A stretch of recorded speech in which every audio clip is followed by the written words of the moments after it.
আপনারা কিছু ফুটেজ দেখলেন এবং এই ফুটেজ দেখার সঙ্গে সঙ্গে একটা জিনিস মোটামুটি পরিষ্কার হয়ে গেল যে রামনবমী উৎসব গেছে।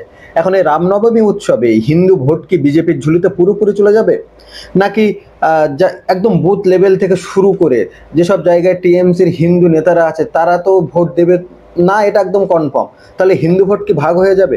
আবার যেসব জায়গাগুলোতে সিপিএম প্রার্থী একটু হেভি ওয়েটে আছে, যেহেতু তারা স্বচ্ছতাকে প্রাধান্য দিচ্ছে, সেক্ষেত্রে তাহলে কি দাঁড়াবে? আসলে বিজেপির এই হিন্দু ভোট ক্যালকুলেশনটা গত 10 বছর ধরে এখনো বোধহয় পুরোপুরি পারফেক্ট করতে পারেনি। কোনো জায়গায় শুভেন্দু অধিকারী, কোনো জায়গায় দিলীপ ঘোষ, কোনো জায়গায় লকেট চ্যাটার্জি, কোনো জায়গায় সুকান্ত মজুমদার কন্টিনিউ তারা নিজেদের মতো করে এই হিন্দু ভোটগুলোকে কাছে টানতে চাইছে। কিন্তু এই হিন্দু ভোট যদি বিজেপির ঝুলিতে পুরোপুরি চলে আসে তাহলে বহুত আচ্ছা, কিন্তু যদি না আসে সেক্ষেত্রে বঙ্গের রাজনীতি কিন্তু একটা নতুন মোড় নেবে এবং সেখানে কিন্তু এক্স ফ্যাক্টর হয়ে যাবে সিপিএম। বারবার বলছি, টিএমসি কিন্তু এই রামনবমীকে কোনোভাবেই উচ্ছ্বাস প্রকাশ করেনি।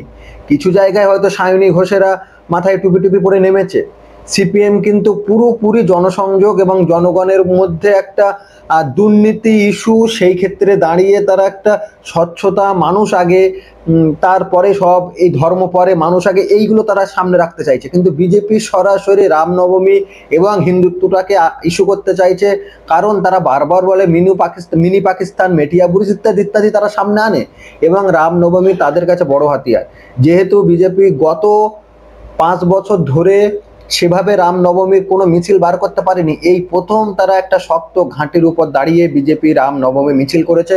শুধু কলকাতা নয়, জেলায় নয়, প্রত্যন্ত গ্রাম্য এলাকাগুলোতেও কিন্তু রামনবমী মিছিলটা বেশ সাড়া দিয়েছে। সেই কারণে বিজেপির ঝুলিতে কি এবার হিন্দু ভোট বেশি উপচে পড়তে শুরু করবে, প্রশ্নটা থাকছে। আর সেই সঙ্গে আপনারা জানাবেন কমেন্ট করে যে সত্যি বিজেপির হিন্দু ভোট তাদের ঝুলিতে যাবে।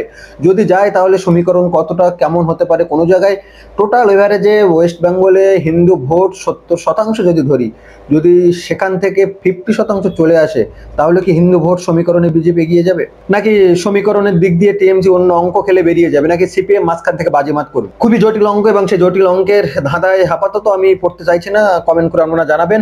আর এই ভিডিও কেমন লাগলো অবশ্যই জানাবেন। যদি নতুন হয়ে থাকেন সাবস্ক্রাইব করবেন, আর যদি ভালো লেগে থাকে লাইক বাটন প্রেস করে পাশে থাকবেন।